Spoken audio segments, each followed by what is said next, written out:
안녕하세요. 이번에는 아, 제 고등학교 시절의 이야기를 좀 해보려고 그래요. 한 번도 제 의식 속에서 어떻게 보면 이렇게 좀 밀어놨던, 그냥 선생님들 얼굴은 떠오르지만 아, 떠오르는 반 친구들이나 이렇게 얼굴들이 다섯 손가락이 안 돼요.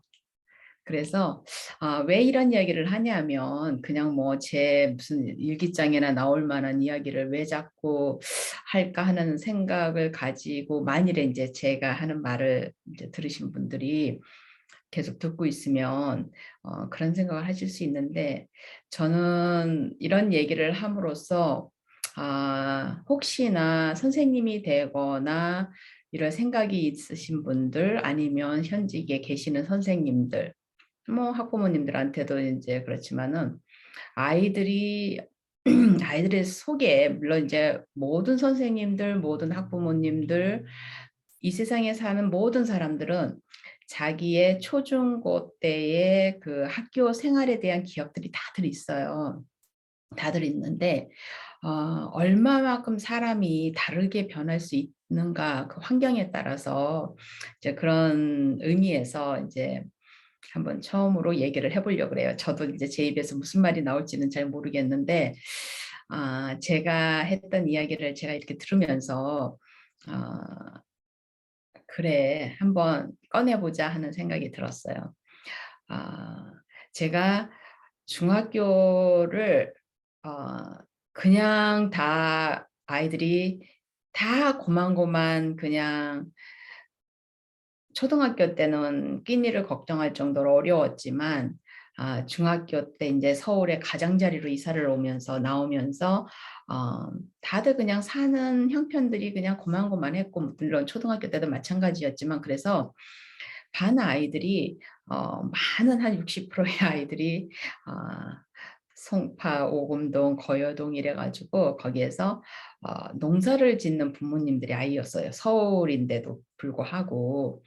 그리고 이제 그러니까 좀 섞여 있었죠. 그렇지만은 굉장히 편안했어요. 왜냐하면 학교에 가서 제가 무슨 뭐 어떤 집안의 아이고 이런 표는 안 냈지만 어, 다 교복을 입었었기 때문에 큰 차이, 이렇게 뭐 가난한 아이나 뭐 부잣집 아이나 깔끔하게 다 하고 다니면 이렇게 표가 잘 안 났어요. 선생님들만 알지. 그랬는데 그렇게 중학교를 이제 조금 약간 좀 시건방지 나이로 선생님들한테 바른 말을 막 하기도 하고, 그런 아이로 이제 중학교를 졸업을 하고, 고등학교를 어, 아주 훌쩍 멀리 연희동 동네로 가게 됐어요. 연희동 근처에. 그러니까 저희 학교에 오는 아이들이 전부 다 연희동에서, 연희동 아니면 아현동 그쪽에서 오는 아이들이었는데, 어, 굉장히 어떻게 표현을 해야 될지 모르지만 문화적인 충격에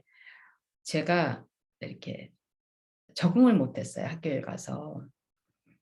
그러니까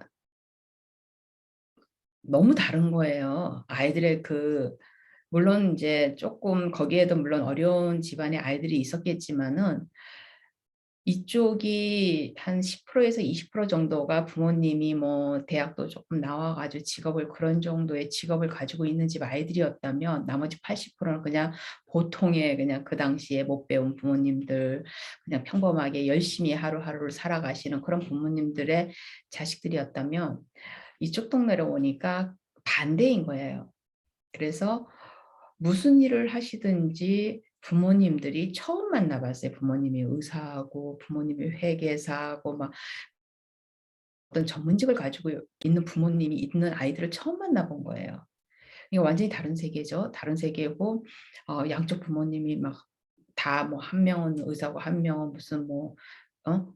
그런 식으로 고위 공무원이고 막 이런 식으로 상상도 못 해본 그런 동네의 아이들을 이제 만났고, 그러고 나니까 제가 굉장히 까불고 명랑하고 막 그랬던 아이인데, 갑자기 완전히 이렇게 주눅이 들은 아이가 됐어요. 거기 가서. 그리고 이쪽에 있을 때는 공부를 상당히 잘한다고 그랬었는데, 중학교를 졸업하고 고등학교로 옮겨갈 때 중간에 학년이 하나 있어야 될 정도로. 그러니까 어느 정도 부모님들이 그렇게 아시는 집 아이들은 다 준비를 한 거예요. 근데 저는 정말 중3 졸업하고 연합고사 끝나고 정말 마음껏 놀았거든요. 그러고 나서 고등학교를 가니까 딱 가자마자 이제 영어하고 수학 시험을 보는데 상상도 할 수 없는 점수를 받은 거예요.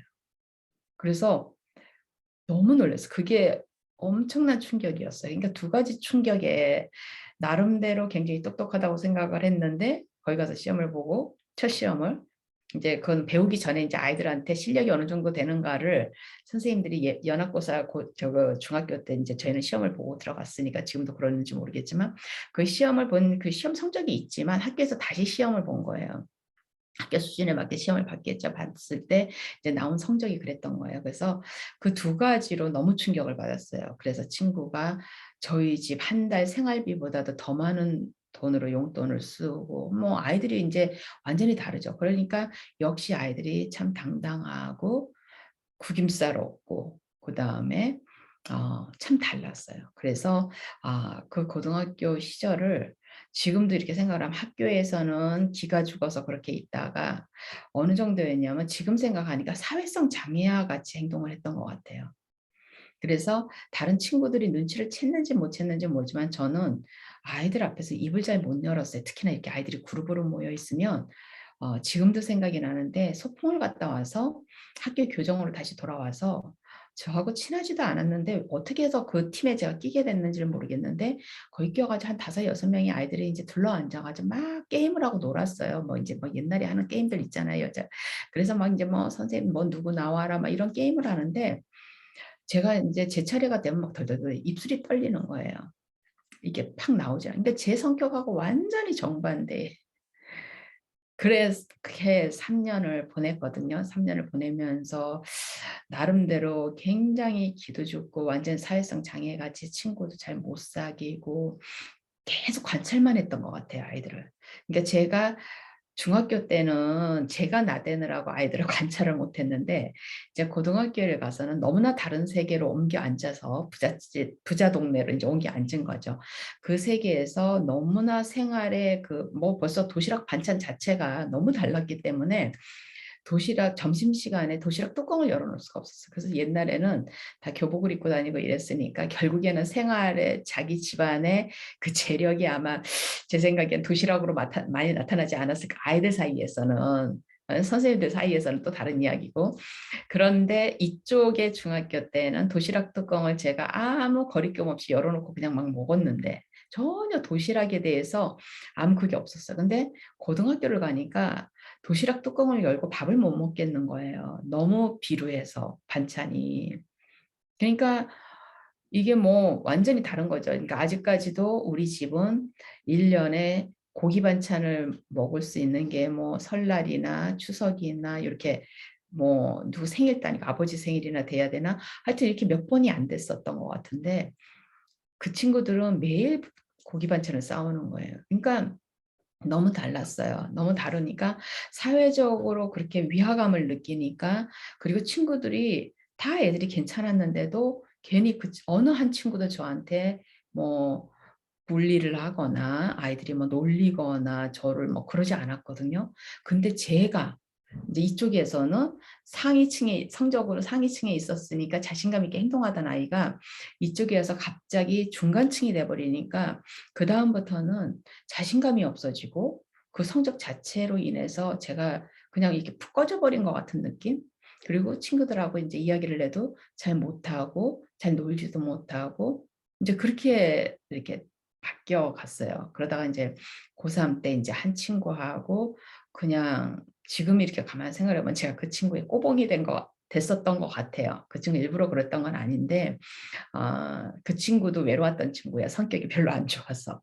근데 부잣집 아이였어요. 그러니까 그 친구도 외롭고 뭐 친구가 별로 없었으니까 그리고 인제 저도 그렇고 그러니까 그 친구는 저랑 같이 하는 모든 거에 자기가 돈을 내고 뭐 이런 식으로 하니까 참 비참했죠. 그죠? 그러니까 저를 이렇게 고등학교 때 저를 이렇게 저 이제 고등학교의 나를 한번 이렇게 돌아보면은 한 번씩 이렇게 돌아보거든요. 그러면 참 너무 안 됐고 너무 안쓰럽고 그리고 '왜 그렇게밖에 못했을까.' 하는 그 안타까움. '왜 너 자신을 나타내지 못했는가.' 하는 그 안타까움. 그러니까 집에를 와서 인제 그때는 제가 교회를 다녔거든요. 근데 교회 인제 피아노 반주자였는데 교회를 가서 반주를 하고 인제 거기는 또 비슷한 나의 동네잖아요. 나의 세계 다 비슷비슷한 사람들끼리. 그러니까 교회 가서는 잘난 척 치고 인제 결국에는 저의 사회생활이 학교와 아이들의 사회생활이 인제 교회를 다니는 아이들은 학교와 인제 교회잖아요. 그리고 여고, 여중 뭐 이렇게 다니면은 남자아이들을 교회에 그나마 다녔기 때문에 남자아이들을 볼 기회가 있었지 사실 일반 생활에서는 남자아이를 볼 기회도 별로 없었고 뭐 그때 사회생활 자체가 그랬었기 때문에 집에 와서는 그렇게 하면서 학교에 가서는 그렇게 완전히 정반대의 극과 극의 저를 같이 이렇게 핸들을 하면서 그 3 년을 살았던 것 같아요. 그래서 굉장히 고통스러웠었어요 그때. 굉장히 고통스럽고 어느 한 선생님도 제가 그런 생활을 한다는 걸 아는 선생님이 없었을 거예요. 쪼끔 특이하게 생각을 했을 것 같아요. 인제 제가 왜 그렇게 멀리 집에서 버스로 2 시간 거리를 되는 학교를 가게 된 그 사연도 굉장히 그때 당시에 저희 동네에 고등학교가 하나 있었는데 그 고등학교가 인제 전수고등학교라는 그러니까 인제 지금으로 치면 무슨 고등학교인지 모르겠어요. 요즘 그런 고등학교 있잖아요. 이게 고등학교로 정식으로 인가는 받지 않았지만 학생들은 받을 수 있는. 그죠? 그래서 인제 주로 어 이렇게 떨어진 아이들 그때 당시에 중학교에서 고등학교 가는 연합고사라 그랬는데 그게 떨어진 아이들이 학교 거기를 나오면은 정식 고등학교는 아니지만은 3 년을 인제 다니면서 인제 공부를 할 수 있는 그런 고등학교였던 학교가 갑자기 인문계 고등학교로 바뀐 거예요. 그래서 그 고등학교가 인제 파락군에서 이사 온 그 고등학교가 인제 그 쪼끔 더 먼 거리에 있었어요. 그래서 이게 복불복이었던 거예요. 이 학교냐 이 학교냐를 어느 학교를 갈 수 있을지. 그러니까 중학교 때 선생님들이 그러니까 쪼끔 공부를 하는 아이들은 그 학교로 가면은 아이들이 대학을 못 간다고 그래서 전부 다 인제 아이들을 학교를 어 그쪽으로 옮기도록 파라군 쪽으로 이제 시내라 그랬어요. 그때는 이제 저쪽 한가운데 파라군 뭐 북문 막 이렇게 배제 뭐 그때 있을 때 그 학교들로 옮기도록 선생님들이 인제 해 줬어요. 요즘 인제 그런 게 뭐 국회의원들 뭐 할 때 막 나오기도 하고 그랬는데 그래서 인제 거기에 친척이나 뭐나 이렇게 해서 인제 좀 공부를 하는 아이들이 고쪽으로 많이 옮겼는데 저는 아무도 없었어요 그쪽에. 아무도 없으니까 담임 선생님은 인제 "너가 집도 어렵고 그러니까 그 학교가 인제 사립중학교인데 사립고등학교가 여상이었거든요. 여자 상업고등학교인데 거기를 장학금을 받고 가라고 인제 저를 엄청 푸시를 하면서 원서를 안 써 줬는데 다른 과목 선생님들은 오셔 가지고 "너 절대로 거기 가면 안 된다. 넌 대학을 가야 된다." 뭐 이렇게 하면서 해서 결국은 인제 저희 대학이 고등학교에 어떻게 그런 일이 일어났는지 모르겠는데 아마 선생님들끼리 쪼끔 의논을 했던 것 같아요. 체육 선생님이 "너 우리 집으로 옮길 거니까 주소를 우리 집으로 옮길 거니까 너 저기 뭐뭐 가져와." 이래서 뭔지도 모르고 제가 인제 뛰어다가 동사무소 가서 뛰어다가 줬어요. 그랬더니 그 선생님이 자기 집으로 인제 주소를 옮겼는데 너무 멀리 간 거예요. 그 선생님조차도 자기 형 집에서 살고 있었던 총각 선생님이었는데 너무 멀리 가 가지고 인제 파라군보다 더 건너가 버린 거예요. 건너가서 인제 그 학교 지금은 인제 그 고등학교가 없어졌어요. 그래서 제가 그러는데 그랬기 때문에 너무 멀리 다니기도 했고 그렇다 보니까 매일 아침에 5시, 6시에 나와서 학교를 가고 그다음에 학교에서 9시 까지 인제 자율학습 같은 걸 하고 인제 밤늦게 인제 집에서 혼자 또 다시 인제 버스를 저녁에는 차가 안 막히니까 쪼끔 인제 일찍 그렇게 해서 한 10시 나 인제 11시, 10시 반 이렇게 인제 집에를 돌아와서 자고 3년 내내 인제 그렇게 하면서 고등학교를 보냈는데 그 고등학교 생활 동안에 그 제 성격이 그랬던 것 같아요. 그렇게 좀 치욕스러움도 많이 느끼고 굉장히 많이 어렵고 다른 걸 다 떠나서 이 사회성에서 그렇게 사람이 바뀔 수 있다는 거를 처음 알았어요. 저도 충격이었어요. 저도 어떻게 할 수가 없더라고요. 아무리 아이들하고 아무렇지도 않게 얘기를 해 보려고 그래도 애들 앞에만 서면 덜덜덜덜 떨리고 그래서 인제 한 친구 딱 지금 친구가 고등학교 친구가 제가 하나 밖에 없는데 그전에 제가 공항에서 말했다는 그 친구 하나 밖에 없는데 그 친구만 유일하게 제가 안 떨고 자연스럽게 명랑하게 그나마도 제 모습을 100%까지는 아니어도 한 70%, 6, 70%까지는 보였던 친구 것 같아요. 근데 그 친구는 너무나 다른 친구들한테 인기가 많았기 때문에 다 좋아했어요. 너무 괜찮은 친구여서. 그래서 저는 당연히 이제 그 친구를 내가 차지를 할 수가 없죠. 그러다 보니까 이제 그렇게 됐는데, 그렇게 아이들의 사회성이 꼭 타고나서가 아니라 환경에 의해서도 그렇게 아이들이 바뀔 수 있다는 걸 말씀드리는 거예요. 선생님들이 눈치를 못 챘기 때문에 3년 내내 너무 고통스럽게 학교를 다녔어요. 어떻게 너무 외롭게 다녔죠. 진짜로 외롭게 다녔어요. 외롭게 다녔고 어, 그래도 이제 좋아하는 선생님도 있었고 나름대로는 조금 더 까불었던 시절도 있기는 살짝 있었던 것 같아요. 그러니까 아이들이 막 명숙이 너는 저 선생님 좋아해 막 이러면서 이제 그런 말도 좀 하기도 했던 것 같은데, 아무튼 지금 기억에 남는 친구는 없고 이제 얼굴이 살짝씩 떠오르는 친구들은 있을 정도로. 그러니까 그때 이제 어느 한 선생님이라도 저의 그런 어떤 기죽은 모습을 봐줬으면은 제가 조금 더 힘차게 고등학교 생활을 하지 않았을까, 좀 더 자신 있게 공부를 조금 더 자신 있게 하지 않았을까. 이제 그런 게 있잖아요. 어릴 때부터 이제 교만은 이만큼 와 있어요. 근데 나는 그런 아이가 아니야. 근데 나는 이렇게 잘났다고 생각을 했는데 어느 환경으로 딱 갔더니 제가 너무 조그만 거예요. 그래서 제가 강의를 할 때 또 그렇고 아이들한 저희 이제 미국 교사들한테도 그렇고, 공부를 못하는 아이들, 가정이 어려운 아이들, 이런 아이들은 그 조그만 교실 안에서 자기 온 아일랜드에 자기 혼자 갇혀 있는 그런 느낌을 가지고 산다는 얘기를 제가 하거든요. 그냥 모든 아이들은 너무 재밌는 것 같고 선생님하고도 호흡이 잘 맞아서 아이들이 잘 나가는 것 같은 거예요. 너무 괜찮아 보여요. 근데 나만 아닌 거예요. 그러면 이제 항상 관찰을 하죠. 이제 관찰을 했다 그랬잖아요. 다른 아이들 항상 그 관찰은 부러운 눈으로 하는 관찰이에요. 나는 그 세계에 같이 들어가지를 못해. 그냥 나만의 세계에 있는 거예요. 누가 나를 왕따를 시킨 것도 아니고, 누가 나를 밀어낸 것도 아닌데, 내 스스로가 나의 온 아일랜드를 만들어서, 섬을 만들어서 내가 혼자 거기에서 있었던 것 같아요. 그죠? 그러니까 제가 자꾸 같아요, 같아요, 같아요. 제 얘기를 하면서 그렇게 얘기를 하는 거는 어릴 때의 나를 지금 바라보면서 이야기를 하는 거예요. 그 15살, 16살, 17살 때의 나를 네가 그랬었구나. 그래서 제가 좀 더 이렇게 선생님들을 트레이닝 하는데, 비록 미국 교사들이지만은 트레이닝 하는데 목소리가 자꾸 이제 강해지는 이유가, 그리고 항상 얘기를 하지만 부모님이 굉장히 그러니까 강하게 교육에 서포트를 해주고 또 본인 스스로도 아이들이 잘하고 있고, 이런 아이들은 굳이 선생님이 그렇게 막 신경을 안 써도 걔네들은 괜찮아요. 괜찮은데 이제 저같이 내 온 섬 속에서 나오지를 못하고 그냥 아무도 나를 가둬놓지를 않았는데 내 스스로 내가 그 안에서 나오지를 못하고 아이들을 쳐다만 보고 그러고 있었던 저 같은 아이들, 그런 아이들은 선생님이 절대적으로 필요한 거예요. 이 아이들은 이제 저도 마찬가지지만 공부를 못하는 게 아니라 그 심리적인 그 프레셔가 워낙 크기 때문에 마음껏 할 수지를 못하는 거예요.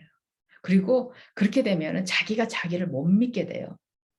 내가 나의 능력도 못 믿고 내가 얼마나 귀한 사람이라는 것도 못 믿게 되고, 그죠?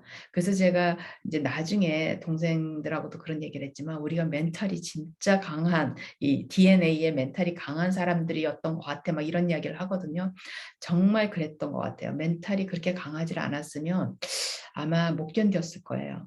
그래도 3년을 이제 잘 했고, 부모님이 이제 어려워서 그때도 부모님이 어려워서 등록금 내기가 굉장히, 고등학생이었는데도 어려웠어요. 왜냐하면 저희가 형제가 다 줄줄이 학교를 다녔거든요. 4명이서. 그러니까 굉장히 어렵죠. 웬만한 그 일을 해서는 힘들었어요. 그 내기가, 생활 6식구 먹고 살고 이렇게 하면서. 근데 그때 당시에 인제 그 학교에서 가정실, 가사실 인제 누구 실습처럼 지금 생각하면 근로장학생 같이 인제 학교 등록금을 면제해 줄 테니까 "누가 가사실 도우미를 할래?" 이렇게 했는데 집안이 어려운 걸 아니까 제가 인제 손을 들은 거예요. 저밖에 없었어요, 손 드는 친구가. 그러니까 그 학교의 인제 경제적인 레벨을 알 수가 있겠죠. 그거를 제가 부모님을 위해서 그렇게 해 놓고서는 그 일이 그렇게 치욕스러웠어요. 그 정도로 제가 미성숙하고 그러니 그것까지도 저한테 굉장히 아픈 기억으로 남아 있을 정도로 그렇게 어려웠던 그 당시에 인제 그 학교 생활을 생각을 하니까 절절히 제가 더 교사들의 에 대해서 호소를 하게 돼요. 한국에 있는 교사들도 마찬가지고 미국에 있는 교사들도 마찬가지고 조금 더 따뜻한 눈으로 조금 더 뒤처지는 아이들을, 조금 더 숨어 있는 아이들을, 자기 섬에 숨어 있는 아이들을 이 교사들이 좀 봐주면 어떨까. 아무것도 교사들한테 나오는 건 없겠죠. 지금은 뭐 인제 김영란법 때문에 선생님들의 선물이 어떻게 되고 이런 거는 모르겠지만 부모님들이 알아주는 그런 부모님들이 알고 물질적인 걸로 감사하거나 아니면 작은 선물로라도 이렇게 감사하거나 이런 아이들은 없지만 그 아이들에게는 이 선생님이 눈길 한번 주고 따뜻하게 말 한마디만 딱 해 주는 그 말 한마디를 이 친구들은 평생 못 잊어요. 평생 못 잊어요. 그러기 때문에 어 굉장히 크죠. 죽을 때까지 아이들의 머릿속에 남아 있는 거예요. 그 사람의 머릿속에 그 선생님의 영상이. 그러니까 고등학교 때 선생님들이 무슨 말을 했는지는 하나도 기억이 안 나는데 딱 두 마디 정도만 생각이 나거든요. 고등학교 2 학년 때 그 선생님이 지나가면서 저를 보면서 혀를 끌끌 차시면서 "네가 참 노력한 대로만 하면 전교 1 등을 할 텐데." 그러셨나? 아니면 "네가 노력한 대로만 되면 성적이 잘 나올 텐데." 그러니까 상위권으로 인제 완전히 탑으로 될 텐데 그만큼 인제 그 선생님은 저의 노력하는 모습은 보신 거죠. 노력하는 모습은 보셨지만 한 번도 얘가 왜 이렇게 노력을 하는데 왜 성적이 그렇게 완전 상위권으로 안 나올까 하는 거는 뭐 안 보신 거죠. 그죠? 그러니까 열심히 노력을 하는 아이가 집도 그렇게 여유 있어 보이지 않는 아이가 그 정도로 열심히 한다면은 결과가 나와야 되는데 안 나와. 아무도. 왜냐하면 옆에 친구들은 그때가 인제 전두환 정권 시절이어 가지고 모든 과외를 다 막았을 때거든요. 그러지만은 제 친구들은 암암리에 저희가 알아요. 거의 다 상위권 집안의 아이들이었기 때문에 암암리에 학원을 다니는 건 아니지만은 무슨 방법을 써서라도 과외들을 다 하고 있었다는 거를 알거든요. 근데 그런 학교 환경에서 아무것도 없이 자기 혼자의 힘으로 참고서 하나 살 수 없는 형편의 아이가 죽으라고 뭐 하고만 싸워요. 시간하고만 싸우는. 그죠? 아무것도 없이 교과서와 시간과만 싸웠던 그 아이. 그렇지만은 사회적으로 그야말로 쪼그라들어 있어 있기 때문에 정신적으로 굉장히 산만했겠죠. 다른 아이들을 보고 이렇게 하면서 비관도 하면서 정신적으로 너무 산만했기 때문에 몸은 책상에 앉아서 책을 보고 있지만 눈은 책을 보고 있지만 머릿속은 완전히 산만한 그런 아이를 이제 그 선생님이 그렇지만은 그 선생님이 그 말을 한마디를 해 주는 게 느낌 굉장히 좋았어요.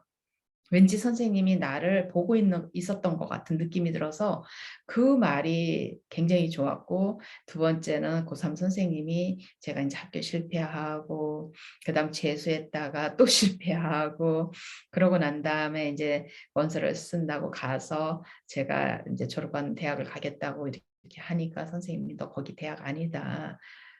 음 거기 너 나오면 선생님 할 수 있는 줄 아느냐." 막 이러면서 막 안 써 줬을 때 그 느꼈던 그 치욕스러움 굉장히 창피했어요. 왜냐하면 인생에 이미 낙오자가 됐잖아요. 그래서 한국은 지금은 이제 문화가 많이 바뀌었지만은 제가 이렇게 곰곰이 제가 이렇게 고등학교를 졸업하고 대학을 떨어지고 재수를 하고 또 떨어지고 이런 과정들을 이렇게 생각을 해 보면 이 아이들이 대학을 떨어진다는 이 의미가 얼마나 이 젊은 이 10대 말의 아이들에게 이 세상에서의 그 위축감을 주고, 아이들을 그 섬에 혼자 떨어져 남은 친구들은 다 대학을 가고 자기 친구들은 다 가는데, 요즘 아이들은 이제 조금 다르다 그래요. 일부러도 막 재수를 한다는 소리를 들었거든요. 그렇지만은 굉장히 많은 것들을, 세상의 삶을 살아나가는데 용기를 잃게 만들었던 거.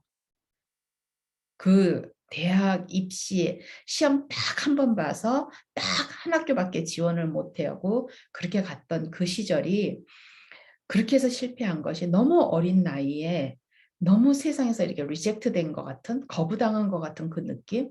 그렇게 해서 그것이 나중에 인제 연애하는 데, 짝을 만나는 데, 사회생활을 하는 데까지 그 정신적인 충격과 그 힘듦은 굉장히 커요. 굉장히 크고 생각보다 굉장히 컸더라고요. 제가 이제 지나고 나서 어른이 되어서 그 시절을 돌아보니까, 이 그렇게 자신 있게, 어릴 때 그렇게 자신 있게 가난했지만 세상에 자신이 있었고 잘할 수 있었고, 어 빨리 크기만을 기다렸어요. 내가 빨리 커서, 내가 빨리 힘이 되어 생겨서 제가 돈을 벌어서 저희 부모님을 서포트하고 막 이렇게 해서 빨리, 제 소원은 빨리 크는 거였거든요. 그 정도로 자신이 있었어요, 세상에, 어린 나이에.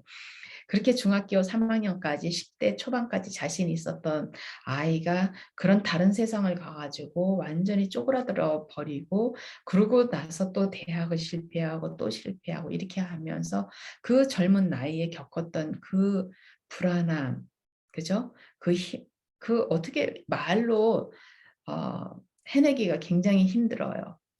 그래서 인제 우리 둘째 아이가 "엄마 그래도 엄마는 해냈잖아." 이런 말을 해요.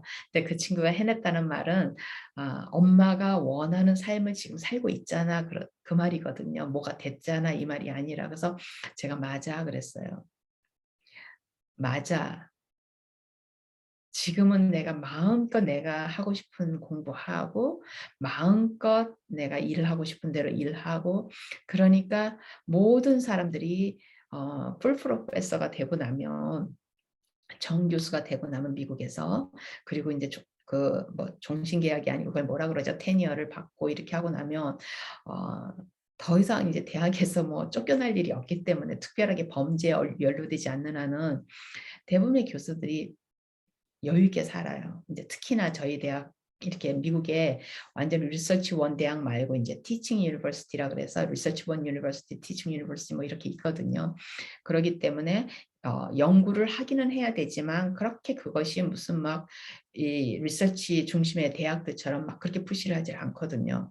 그러니까 티칭을 잘하는 게 더 중요하고, 이런 대학에 제가 몸을 담고 있기 때문에 아주 여유 있게 아무것도 안 하고, 그야말로 노년이라고 생각은 안 하지만 지금 즐길 수 있는 그런 나이인데도, 어느 새로 이제 박사 받아 가지고 시작하는 교수보다도 정말 더 많이 공부하고 더 많이 책상에 앉아 있고 더 많이 쓰고 그래요.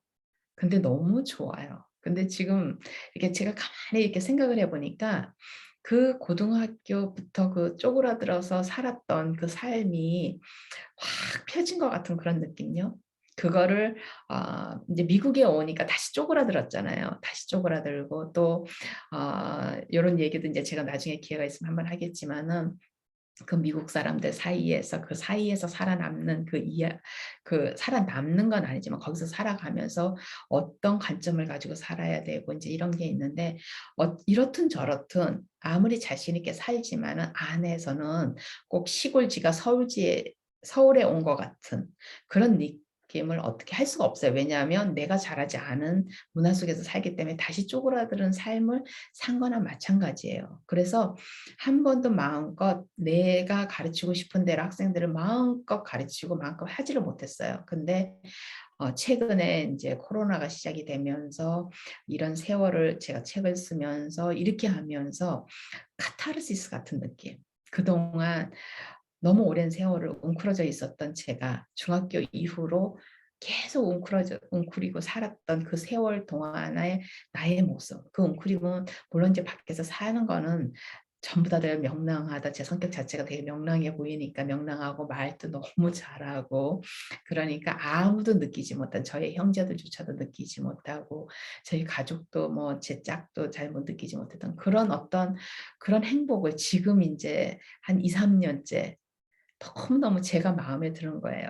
그동안에는 제가 너무 마음에 안 들었었어요. 그러니 이해를 하시겠죠. 그 긴 세월을 제가 제 자신이 마음에 안 드는 거예요.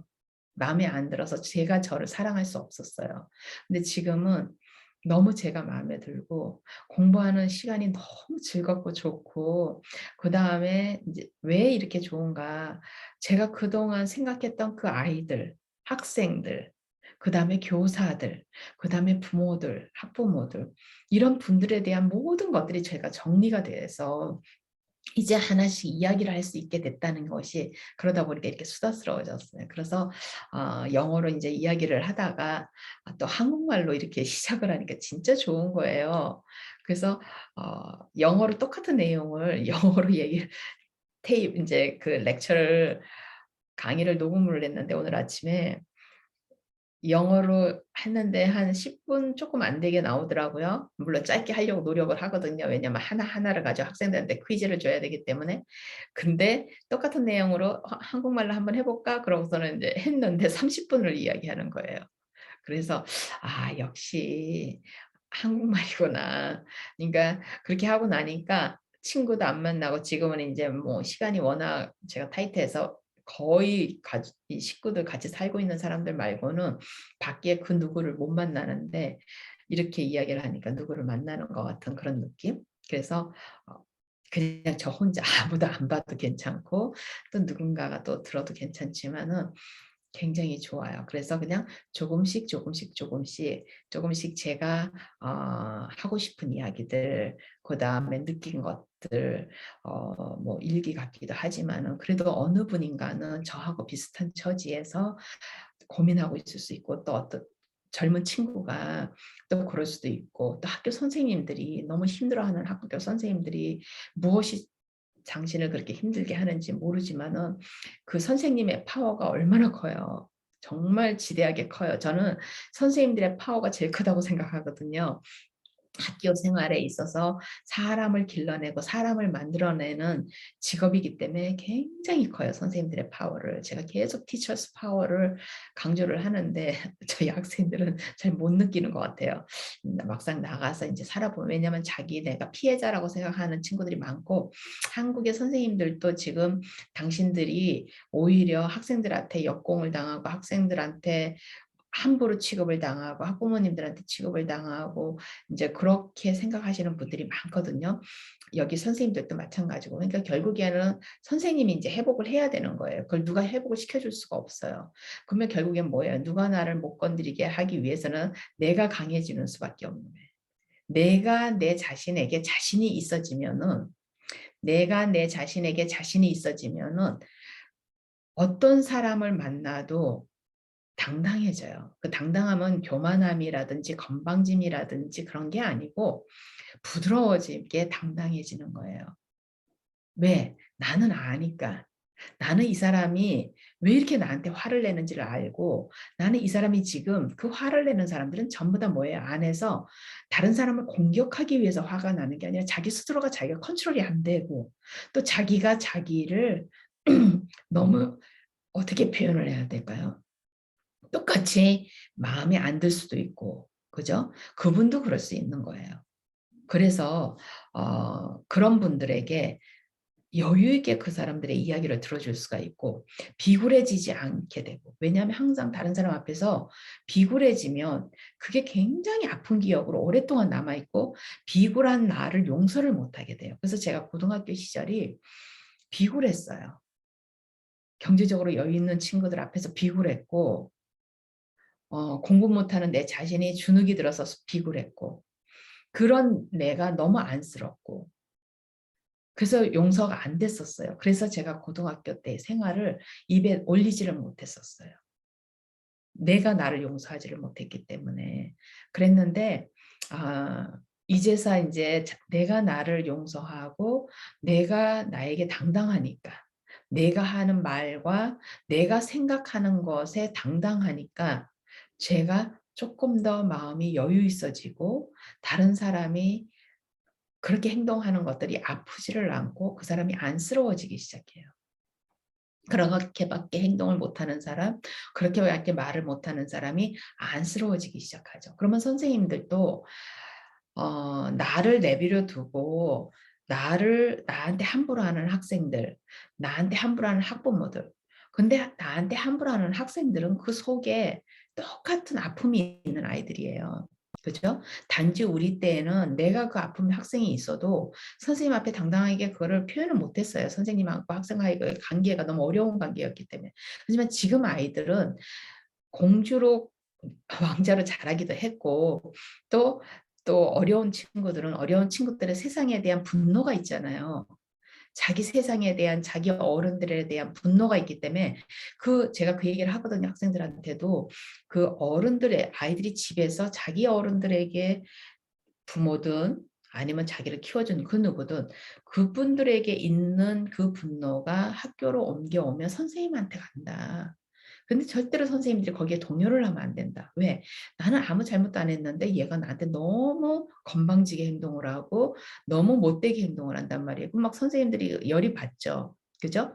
근데 그거는 선생님이 네가 뭐를 나한테 잘못해서가 아니라 그냥 너 어른이기 때문에 그래요.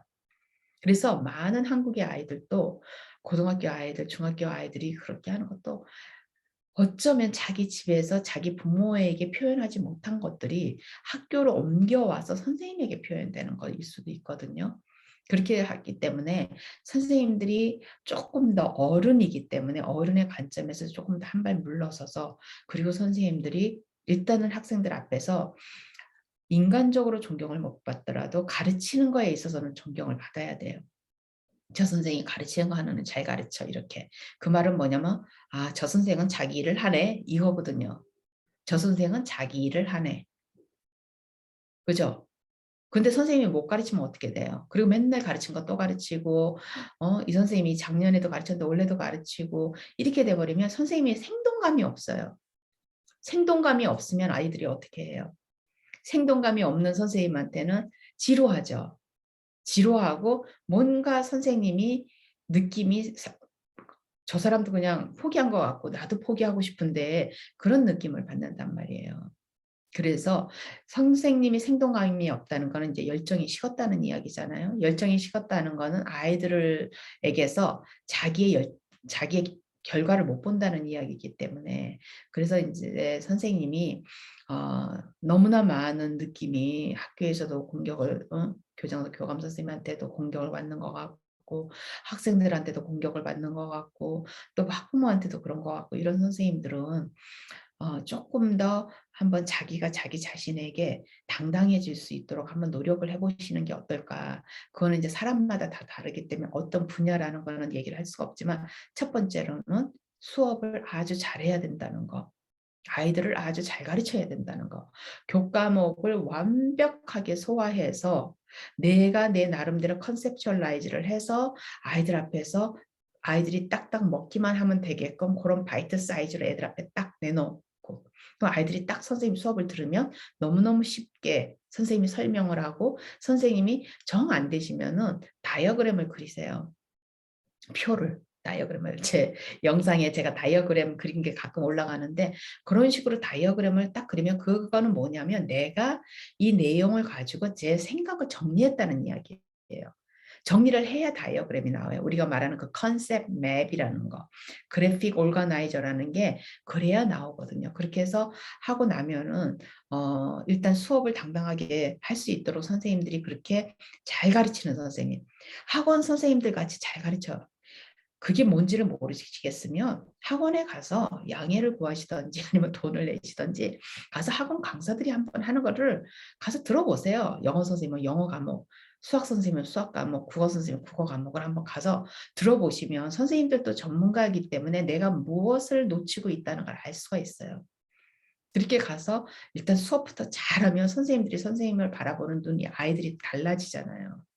그러고 이제 그렇게 하면서 아이들하고 1대1로 따뜻하게 아이들이 이 선생님이 나에게 관심이 있구나 하는 이 선생님이 나를 보고 있구나 하는 걸 느낄 수 있도록 아이들한테 따뜻하게 한 명 한 명을 아무 이야기 안 하셔도 돼요. 그냥 아이들이 이렇게 얘기할 때 그냥 눈을 똑바로 쳐다보고 관심 있게 아이들을 들어주고 아이들을 관심 있게 보고 아이들이 뭘 하고 있어 "뭐 하니?" 이러고서는 "그게 뭐야? 나는 모르는 건데."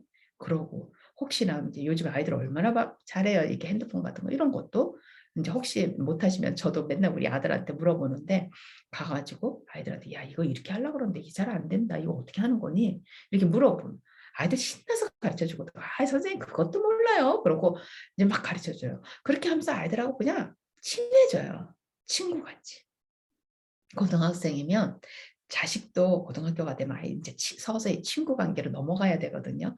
그러니까 아이들한테 친구같이 그렇게 아이들한테 다가가면 꼭 선생님과 학생 사이가 아닌 그냥 어른과 아이 사이로서 그렇게 다가가면 아이들이 금방은 아니지만 서서히, 서서히, 서서히 선생님에게로 이제 고개를 돌리기 시작해요.